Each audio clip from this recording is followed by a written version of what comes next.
우리 마이크 소리를 조금만 올려주십시오. 우리 앞뒤 좌우 분들과 인사하겠습니다. 3일 만에 보니 더 반갑습니다. 한번 인사하시길 바랍니다.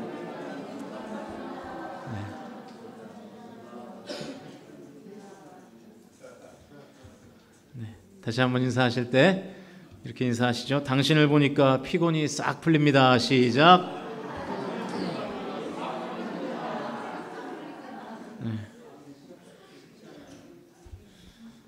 피곤이 풀리시죠?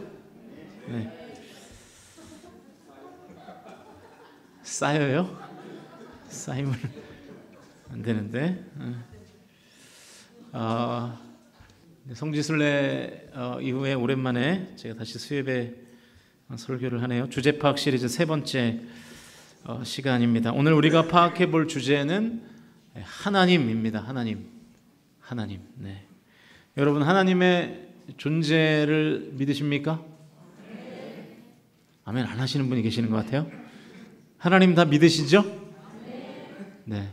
최근에 그 넷플릭스에서 나는 신이다 라는 다큐멘터리가 지금 이 사회의 이슈가 되고 있죠. 최근에 누굽니까? 이 JMS 정명석이라는 사이비 교주 때문에 이 기독교계가 아주 시끄러워지고 있는데, 여러분, 사람은 하나님 아닙니다. 그 정명석은 자기가 하나님이라 그러죠. 제가 오늘도 유튜브에 자꾸 알고리즘에 이렇게 띄워줘가지고 보고 싶지 않은데 자꾸 보게 되는데, 그게 보니까 하나님이 안 보여? 나 봐 그러더라고요. 그러니까 내가 하나님이라는 거죠. 하나님 아닙니다. 하나님은 우리 66권 성경에 기록된 그 유일하신 참 하나님만이 진짜 하나님이신 줄로 믿습니다. 저도, 여러분, 이 강단에 서 있는 저도 하나님 아닙니다. 저를 하나님처럼 섬기지 않으셔도 됩니다.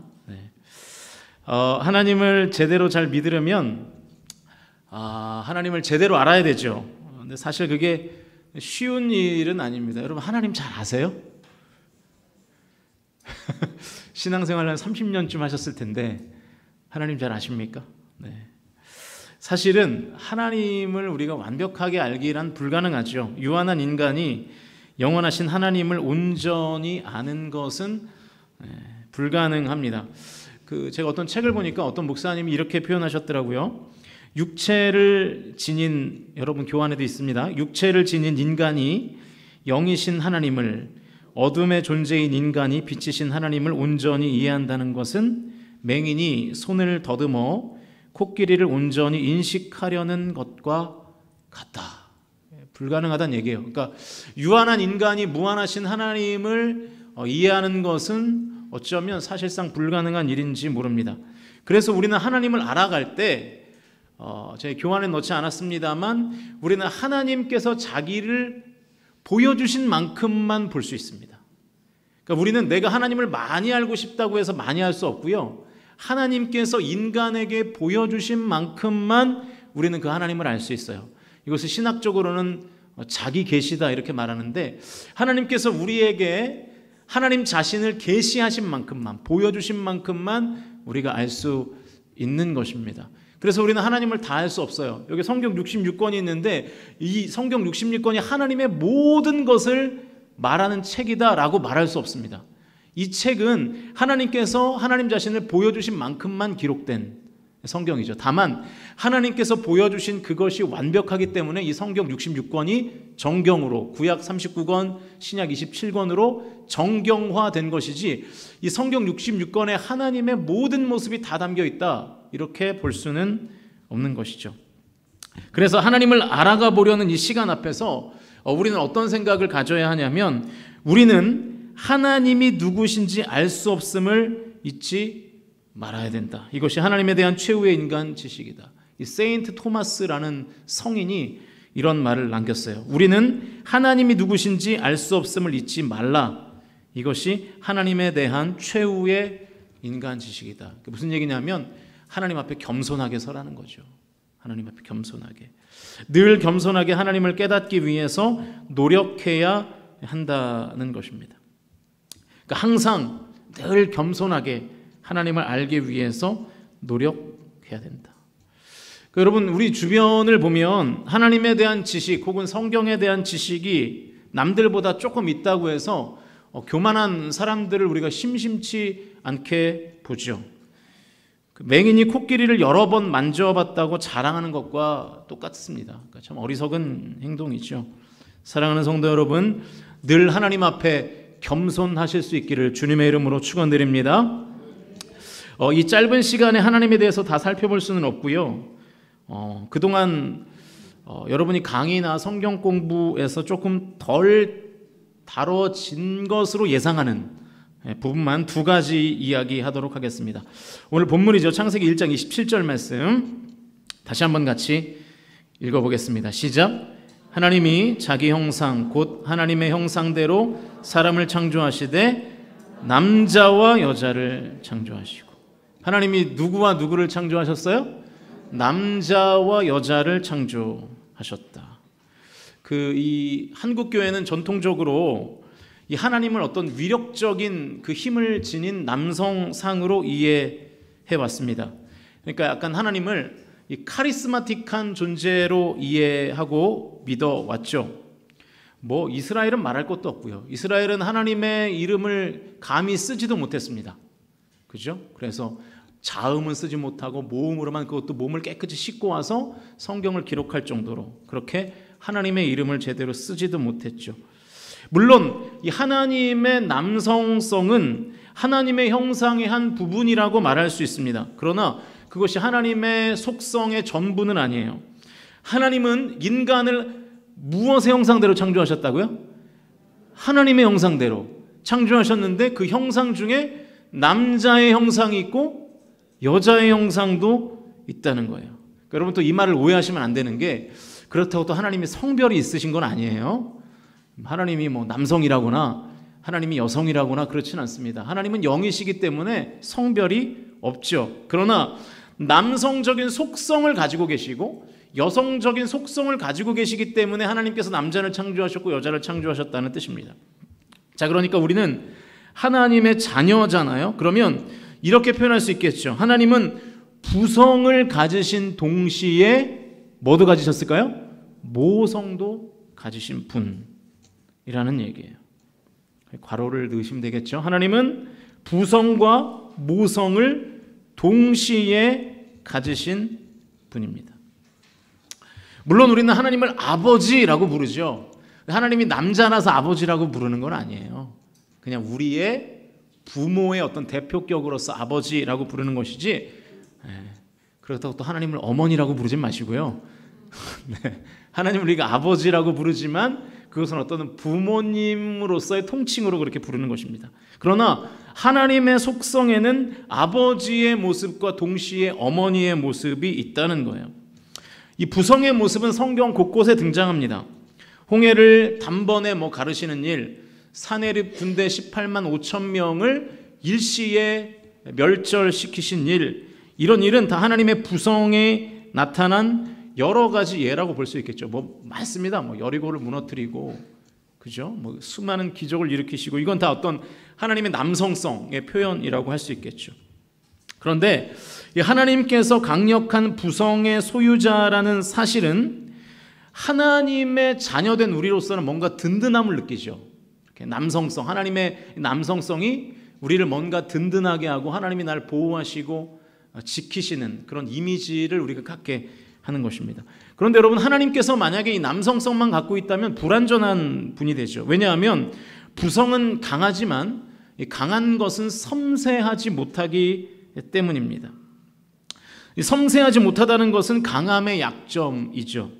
만약에 하나님에게 부성만 있다면 하나님에게는 약점이 있다는 뜻이고 불완전하다는 뜻인데, 그럼 완전하신 하나님이라는 속성과는 배치되는 거잖아요. 그래서 하나님께서는 부성과 함께 모성을 가지고 계십니다. 그래야 이 완전한 하나님이신 거예요. 그러니까 강하시면서도 부드러우시고 큰 일을 하시면서도 또 작은 일도 하시는 그런 완전한 하나님이시죠. 하나님의 모성을 보여주는 성경을 좀 찾아보시면 시편 121편 3절과 4절. 그러니까 하나님의 모성에 관한 말씀입니다. 괄호 안에 모성이라고 쓰시면 되겠죠. 같이 화면을 보시면서 읽겠습니다. 시작. 여호와께서 너를 실족하지 아니하게 하시며 너를 지키시는 이가 졸지 아니하시리로다. 이스라엘을 지키시는 이는 졸지도 아니하시고 주무시지도 아니하시리로다. 여러분 자녀를 키워보셔서 다 아실 거예요. 밤잠을 설쳐가면서 아이를 보살피는 거는 남편의 몫입니까? 아내의 몫입니까? 사실 부모의 몫이죠. 그런데 주로 밤잠을 설치면서 아이를 케어하는 것을 누가 하나요? 엄마가 하죠. 엄마가. 네. 지금 요즘 저희 집이 그냥 다 감기를 지금 앓고 있습니다. 우리 아내랑 이한이가 못 나왔어요. 지금 예배. 지금 집에 있는데 우리 아내도 막 링게를 맞고 오고 이제 막 왔다 갔다 하고 막 그러고 있습니다. 그럼에도 불구하고 이한이를 누가 봐요? 엄마가 보죠. 저는 어제 저녁에 잠깐만 보고 방에 들어가서 자고. 그러니까 이게 이 모성이죠, 모성. 그러니까 지금 하나님이 이스라엘을 밤잠을 안 주무셔 가면서 하나님이 이스라엘을 지키신다는 거예요. 엄마처럼 밤잠 안 주무신다는 거예요. 말씀을 한 군데 더 찾아보시면 이사야 49장 15절 말씀 같이 읽어보시죠. 괄호를 채우면서 읽어보십시오. 시작. 여인이 어찌 그 젖먹는 자식을 잊겠으며 자기 태에서 난 아들을 국률이 여기지 않겠느냐.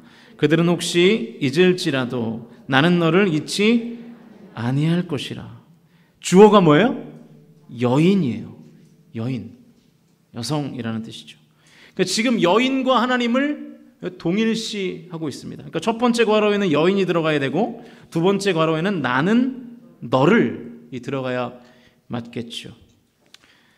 그러니까 지금 하나님께서 자기 자신을 어떤 여성과 지금 비교하면서 하나님의 사역을, 하나님의 일하심을 지금 말씀하고 있는 것입니다. 또 이 외에도 이사야 66장 13절, 마태복음 23장 27절을 한번 집에 돌아가셔서 읽어보십시오. 이 모성이 충만한 하나님에 대한 기록을 우리가 읽을 수 있죠. 여러분, 하나님은 부성과 동시에 모성을 갖고 계신 분이라는 거예요. 여러분, 이게 굉장히 은혜로운 그 진리입니다.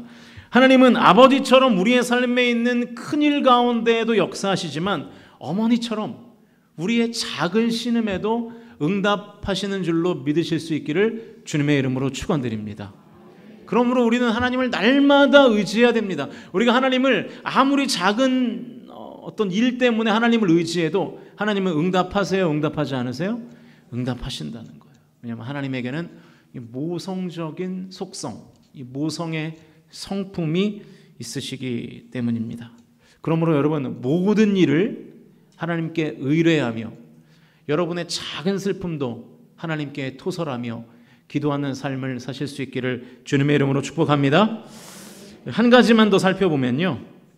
다시 본문으로 돌아가서 이번에는 28절까지 27절과 28절 한꺼번에 같이 읽겠습니다. 괄호를 한번 잘 채워보시면서 읽어보세요. 시작.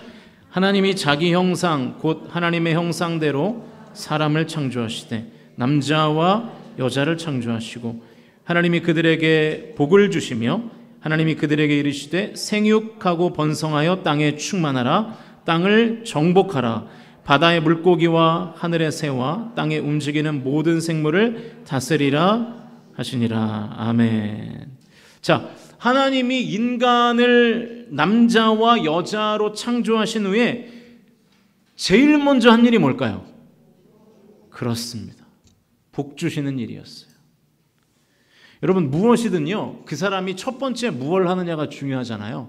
그러니까 우리나라 대통령이 되면 뭐 항상 그거 가지고 이렇게 정치권이 싸우죠. 뭐 미국을 먼저 가냐, 뭐 그죠, 뭐 일본을 먼저 가냐, 뭐 중국을 먼저 가냐, 뭐 이거 가지고 뭐 모르겠어요. 저는 뭐 아무데나 먼저 가도 될 것 같은데, 근데 그거 가지고 싸우잖아요. 그러니까 첫 번째 그 사람의 행보가 그 사람의 정체성을 결정한다는 뜻이거든요. 그게 친미적이냐, 뭐 친중적이냐, 뭐 이런 거죠. 그러니까 어디를 먼저 가느냐에 따라서, 무엇을 먼저 하느냐에 따라서 그 사람의 어떤 사상과 철학과 뭐 이런 성격, 이런 게 이제 규정이 되는 거거든요. 자, 그런데 하나님은 남자와 여자, 인간을 창조하시고 제일 먼저 뭘 하셨어요?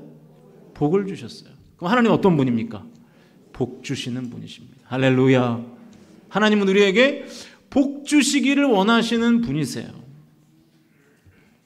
인간을 창조하신 후에 하나님께서 첫 번째 하신 일이 뭐라고요? 복 주시는 거였어요. 그런데 여러분 창세기 5장 2절을 보면 더 재밌는 그 내용이 나옵니다. 창세기 5장 2절 우리 화면을 보시면서 같이 읽어보시죠. 시작. 남자와 여자를 창조하셨고 그들이 창조되던 날에 하나님이 그들에게 복을 주시고 그들의 이름을 사람이라 일컬으셨더라. 여러분 굉장한 영적 진리가 여기 담겨 있습니다. 창조된 인간이 언제 사람으로 불리게 됐냐면 복을 주신 다음부터 하나님께서 사람으로 부르셨다는 거예요. 그러니까 여러분 사람이 진정한 사람이 되려면 뭘 받아야 되냐면 하나님의 복을 받아야 됩니다. 그래서 하나님께서 창조하신 그 첫날에 사람에게 복을 주신 것이죠. 여러분 지금 우리가 사는 이 시대를 보면요 얼마나 이 비인간적인지 모릅니다. 말도 안 되는 억압과 폭력과 갑질이 난무하는 그런 시대를 우리가 살고 있잖아요. 여러분 왜 이렇게 이 세상이 비인간적이 되어 있을까요? 예전에는 콩 한쪽도 나눠 먹는 시대였는데 요즘에는 콩이 한 가만 있어도 우리 교회 공동체는 그래도 잘 나눠 먹어요. 그런데 이제 밖에를 보면 그렇지 않죠. 그러니까 이 가진 사람들이 더 가지려고 수많은 불법을 저지르고 없는 사람을 착취하고 막 월급을 안 주고 뭐 거의 노예 부리듯이 부리고 뭐 그런 일들이 얼마나 많습니까? 여러분 왜 이 땅에 많은 사람들이 이렇게 비인간적이 될까요? 저는 오늘 이 창세기 5장 2절의 말씀을 묵상하면서 확신하게 됐어요. 하나님의 복을 거부하기 때문에요. 하나님의 복을 거부하기 때문에 진정한 인간으로 살지를 못하는 거예요.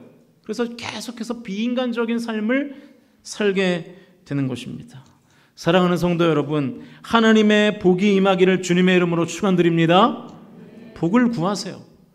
하나님은 복 주시기를 원하시는 분이십니다. 여러분 우리의 자녀들 인간적인 자녀들 되면 좋겠죠. 뭐 신앙은 둘째치고 인간의 도덕을 알고 윤리를 알고 인간의 섭리를 아는 그런 평범한 사람으로 살아야 되지 않겠습니까? 그러려면 하나님의 복을 받아야 됩니다. 그러니까 여러분 하나님의 복을 받도록 우리 부모 세대 역할이 뭐냐? 신앙교육을 제대로 하는 것입니다. 어떻게 해요? 말로 안 됩니다. 본을 보이는 방법으로. 말로는 절대 안 됩니다. 본으로 교육해야 되죠. 부모가 하나님을 제대로 안 믿는데 자녀가 어떻게 하나님을 제대로 믿겠습니까? 불가능한 일이죠. 그러니까 내가 하나님께 복받는 삶을 살면 자녀도 하나님께 복받는 삶을 살게 될 줄로 믿으실 수 있기를 축복합니다. 그러니까 자녀는 부모의 신앙을 모방하면서 하나님의 복받는 삶을 살아가는 것입니다. 저는 우리 교회에 대한 큰 욕심이 없습니다. 다만 제가 욕심을 내는 것은 우리 교회에 속한 모든 가정과 그 가정에 속한 자녀들이 하나님의 복을 받기를 주님의 이름으로 간절히 축원드립니다. 그런데 그런 일들이 그냥 우리가 바란다고 해서 소망한다고 해서 일어나는 것이 아니라 신앙교육을 시켜야 된다는 거예요. 여러분 지금 우리가 자녀 세대 신앙교육에 다 실패하고 있잖아요. 이게 굉장히 큰 문제입니다. 본을 보여주셔야 됩니다. 복을 구하는 것은 여러분 잘못이 아니에요. 복을 구하는 것을 제가 교환에도 써놨는데 기복이라 그래요. 기복. 복을 구하지 않는 것이 오히려 더 큰 문제죠. 여러분 인간이 하나님께 복을 구하지 않는다는 것은 하나님과 인간이 지금 단절되어 있다는 뜻이에요. 인간이 하나님을 하나님으로 인정하지 않는다는 뜻입니다. 그러니까 하나님께 복을 안 구하죠. 하나님의 피조물인 우리가 창조주인 하나님을 부정하는 행위가 바로 복을 구하지 않는 것입니다. 그러니까 여러분 하나님께 복을 구하지 않아도 나 하나님의 은혜 필요 없어. 나 하나님 복 없어도 나 잘 살 수 있어. 그게 뭐냐면 내가 주인이 되었다는 뜻이에요. 하나님이 주인인데 내가 주인이 되었다는 뜻입니다. 그러니까 내가 피조물이라는 사실을 부정하고 내가 진짜 그 JMS 마냥 내가 신이 되어 있는 거예요. 내가 내 인생 다 컨트롤할 수 있어. 하나님의 복답이 필요 없어. 이렇게 생각하는 거죠. 인간은 하나님이 주시는 복이 없이는 진정한 인간답게 살 수 없습니다. 그러므로 저와 여러분은 끊임없이 하나님의 복을 구해야 합니다. 분명히 깨달으십시오. 기복, 복을 구하는 것은 피조물이 창조주에게 해야 하는 마땅한 행위예요. 다만 기복이 문제가 아니라 뭐가 문제예요? 기복주의가 문제죠. 그러니까 여러분, 어떤 단어에 이즘, 이 주의라는 단어가 붙으면 그건 다 부정적인 말이 됩니다. 기복주의는 하나님이 주시는 복을 하나님 주시는 것인데 하나님은 다 제쳐버리고 그냥 오직 복에만 혈안이 되어 있는 상태를 기복주의라고 말하죠. 그러니까 하나님은 바라보지 않고 복에만 혈안이 되어 있는 것을 조심하라는 것이지, 하나님이 주시는 복 자체를 구하지 말라는 뜻이 절대로 아닙니다. 저와 여러분이 복을 사랑할 것이 아니라 복 주시는 하나님을 사랑하실 수 있기를 주님의 이름으로 축원드립니다. 그래서 우리 교회에 속한 모든 성도들의 가정이 하나님 주시는 복을 받아서 창조적, 그 본래적 인간의 모습이 충만한 가정들이 되실 수 있기를 주님의 이름으로 간절히 축원드립니다. 여러분, 요즘 그 젊은 세대들을 보면 뭔가 인간 같지 않지 않아요? 뭐 새로운 인류가 나타난 것 같고, 그죠? 뭐 MZ 세대라 그러는데, 그게 왜 그러냐면 하나님과의 거리가 다 멀어져 있기 때문입니다. 정리합니다. 하나님은 어떤 분이십니까? 첫 번째로 하나님은 부성과 모성을 가지신 분이십니다. 괄호 다 채우셨죠? 네. 네. 하나님은 부성과 모성을 가지신 분이십니다. 그러므로 내 삶에 큰 문제가 생겼을 때에도 하나님께 기도해야 되고, 내 삶에 작은 문제가 생겼을 때에도 하나님께 기도하시는 저와 여러분이 되실 수 있기를 주님의 이름으로 축원드립니다. 그래서 저는 이렇게 기도 제목이 없습니다라는 분들이 가끔 있어요. 어떻게 그럴 수 있는지 모르겠어요. 그죠? 어떻게 기도 제목이 없을 수 있죠? 그 영적으로 무딘 겁니다. 그럴 수는 없습니다. 여러분, 하나님께서는 큰 일도 해결해 주시고 여러분의 작은 일도 해결해 주실 줄로 믿습니다. 또 하나님은 뭐 주시는 분이시라고요? 복 주시는 분이시다. 하나님이 인간을 창조하시고 가장 먼저 하시는 일은 복 주시는 것이었습니다. 그러니까 여러분, 하나님은요 우리에게 복을 너무 주시고 싶어 하시는 거예요. 그런데 우리가 하나님의 복을 구하지 않아요. 그래서 받지 못하는 것입니다. 하나님 우리를 괴롭히기 원하시지 않습니다.